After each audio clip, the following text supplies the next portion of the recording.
Hi, and welcome to Introduction to the Healthcare Procure-to-Pay process. In this video, you will hear about common processes related to creating and dispatching purchase orders. You will also be introduced to the processes of PO confirmation, receiving, invoice payment, and returning goods to vendors. This video is presented by Trident Edge Consulting, where it is our mission to provide thoughtful instruction, tips, and guidance on healthcare supply chain topics to passionate supply chain professionals just like you. Procure-to-Pay, also known as P2P, is a term used to represent the entire life cycle of an order for goods or services, starting with the initial request or requisition for a good or service and proceeding through requisition approvals, PO creation, PO dispatch, receiving, delivery, and payment to the supplier. A purchase order, also called a PO, is a legal document that describes the details of an order from a supplier. Purchase orders provide everyone in the procure-to-pay process with confidence that the supplier will deliver the requested good or service and the health system will pay in a timely manner. The procure-to-pay process is initiated by a requester submitting a requisition, typically in a computer system. The requisition is converted into a PO by the purchasing department later in the process. In most hospitals, each department has one or more staff members that are responsible for ordering goods and supplies. In some situations, the department will rely on the supply chain department to handle department ordering, especially as it relates to keeping a supply closet or PAR location stocked. Regardless of who is requesting the goods and services, the process is initiated by submitting a requisition document. The requisition describes the details of the goods and/or services that are needed and should be thought of as an internal request for goods or services. In today's environment, most hospitals use an electronic solution that enables requesters to submit requisitions electronically. However, there are some organizations that require paper requisitions under certain conditions. So be aware that your organization may or may not utilize paper requisitions for some ordering. It is worth noting that in some health systems, not every type of purchase requires a requisition or purchase order. For example, it is quite common for office supplies to be ordered directly from an office supply website without the need for a requisition or purchase order.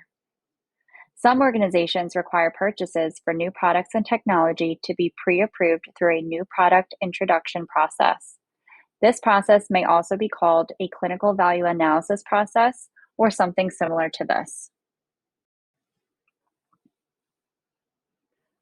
Once a requisition is submitted, it will require certain approvals before purchasing can take action to convert the requisition to a purchase order.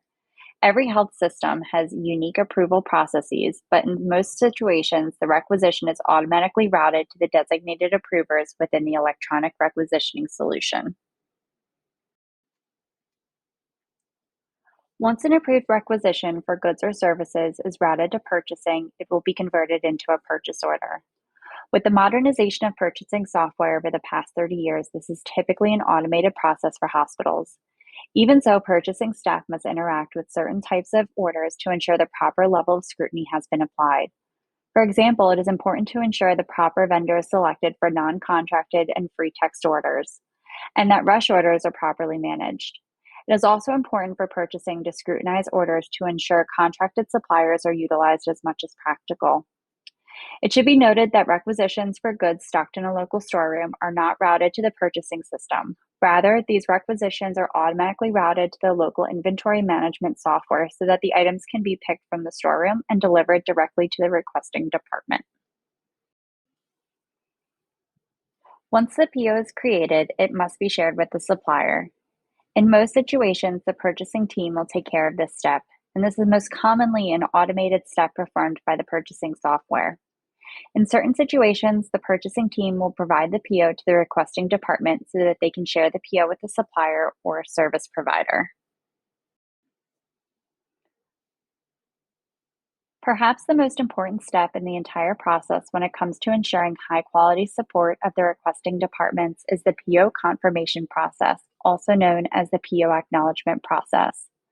Since most POs are delivered to the supplier via electronic data interchange, email, or fax, the purchasing team must ensure they verify each PO has been properly confirmed by the supplier.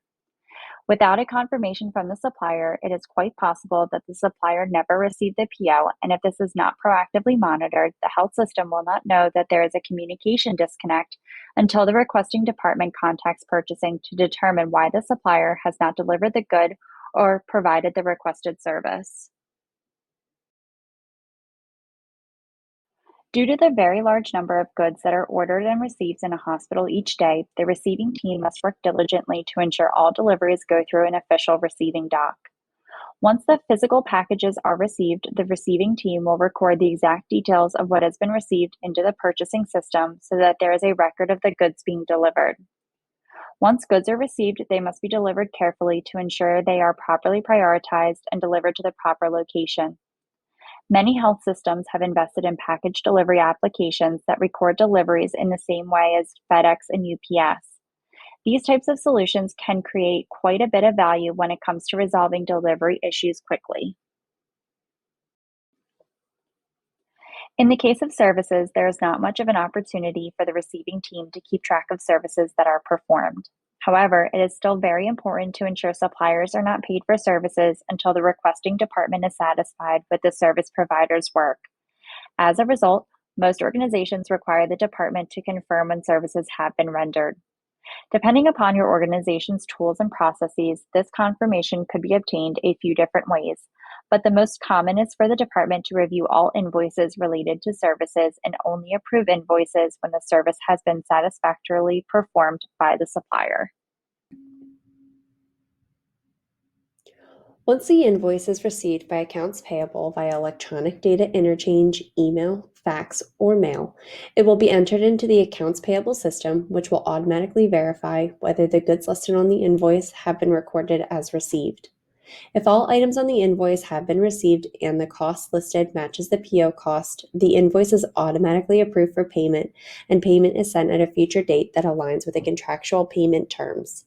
For example, if your payment terms are net 30, the payment would be sent approximately 30 days after the invoice date. Alternatively, if there are services on the invoice would most likely be routed to the requesting department so that they can review and approve or reject the invoice. Once approved, the invoice would be paid based on the payment due date.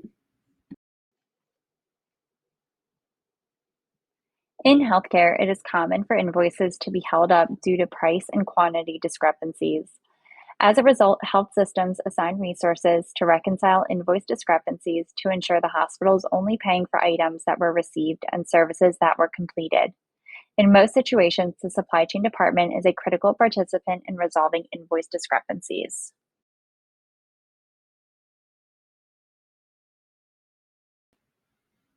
The term return to vendor is used when products need to be sent back from the customer to the supplier for a refund, replacement, or repair. In most situations, the department that ordered the goods will need to initiate the return by filling out a form, or perhaps more informally by contacting purchasing. Purchasing would then manage this process to include obtaining approval from the supplier to return the goods, as well as shipping instructions. This is just a brief overview of the vendor return process, and a deep dive into the process will be described in a future video. Thank you for listening to the end.